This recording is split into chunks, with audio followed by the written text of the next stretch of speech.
Hey guys, before the video begins, I'd just like to tell you guys that I hope you and your families, if you celebrate it, have a wonderful Christmas and a Happy New Year as well.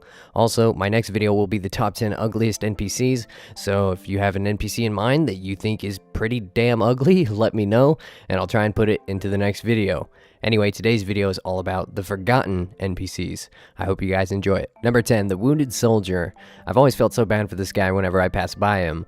He sits south of Death Plateau, which is obviously troll territory, and apparently they injured him by throwing rocks at him. His prayer level must suck. But anyway, something that a lot of players never knew about this guy was that you could actually go inform the nurse inside the field hospital next to the Heroes Guild that he was injured, and in return she'd tell you that she's going to send a stretcher to him straight away, resulting in the disappearance of the wounded soldier the next time you went to the area that he was at. But after an update in February of 2014, you could no longer do this. Number 9, Zawa. He's an injured fighter at the duel arena and really serves no distinct purpose other than to represent wounded fighters after participating in several battles. Or, if you really think about it, he could represent how our banks must feel after we leave this horrible place. Other than a few dialogue lines that could be a possible reference to the movie Monty Python and the Holy Grail though, he's actually pretty useless and pretty forgotten. Number 8, Mooberies. You may have talked to this guy once when you first started playing RuneScape and stumbled onto the duel arena for the very first time. He gives an introduction to the arena and teaches players how duels really work. You can also challenge him, but he'll just laugh at you if you do. In Arabic, his name actually means warrior or combatant. Pretty much everyone who plays RuneScape nowadays knows how the duel arena works though, so nobody really talks to this guy anymore, making him truly forgotten about. Number 7, Captain Robin. He's a prominent captain of the Varrock Guard, and after talking with him, you'll soon find out that he takes his job very seriously, and will even question you about what you're doing in this so-called restricted area. This NPC is actually pretty old too, as he was released on January 4th of 2001, which is basically the day that RuneScape Classic was released.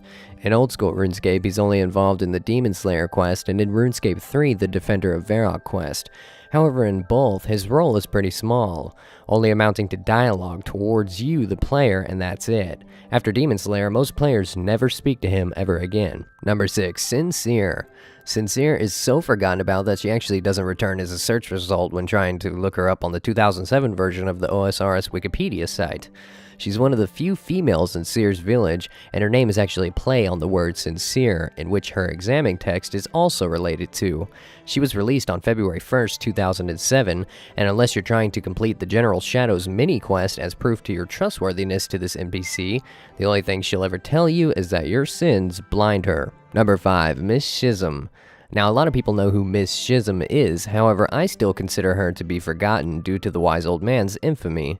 Reason being is that she tells you about the Wise Old Man's schemes after he robs the bank, and then you, as the player, get so involved in trying to find all of the hidden secrets about the Wise Old Man that you forget all about the NPC that mentioned the idea to you first, which was Miss Schism herself.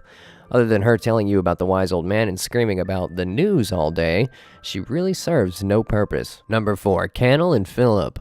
For those of you who may have never known, Gertrude doesn't just own cats. She actually has children inside of her house. Their names are Cannel and Philip, and they have absolutely no use in the game whatsoever. They just play with their toys the whole time, and if you try to speak to either of them in old school RuneScape, it will yield the dialogue that they're busy playing and don't want to talk.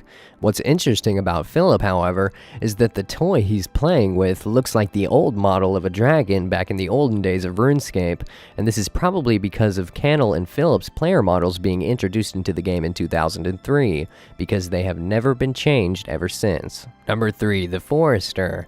He stands outside of MacGruber's Wood, and while most players have simply forgotten about this guy, I actually haven't, because I've always wanted his hat ever since I was a kid. But anyway, he will not talk to you unless you try to open his gate. He gets pretty mad at that.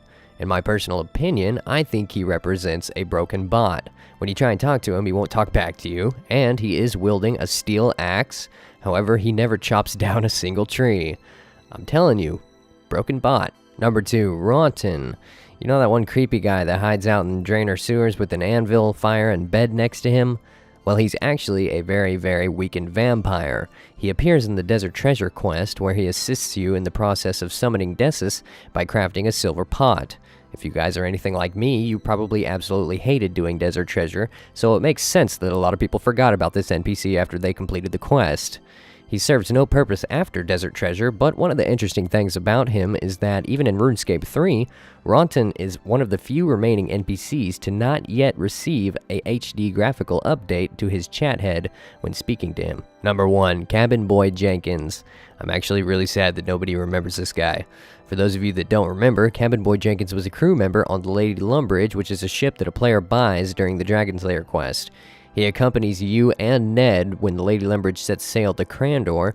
However, nearing the island, Elvarg swoops out of the sky and attacks his ship, and unfortunately, Cabin Boy Jenkins is incinerated by Elvarg's dragonfire, along with much of the ship. Apparently, when he does die, though, he only has 10 HP, so he was basically just a scrub lord anyway, so it's all good. An interesting thing about him, though, is prior to an unknown update, he was originally left alive, stranded on Crandor, when the Lady Lumbridge actually wrecks. When you talk to him on the island, he basically believes that you were the captain, and he claims that you were the worst captain ever. Thanks for watching, guys. I hope you enjoyed today's video, and I hope you guys have a great rest of your weekend. If you know what I should count down next, post that in the comment section, and I'll try to make it happen. Also, don't forget to leave your ugly NPC suggestion, and I'll try to put that into the next top 10 that I have planned. Anyway, that's all I have for you guys today, and I'll talk to you guys later.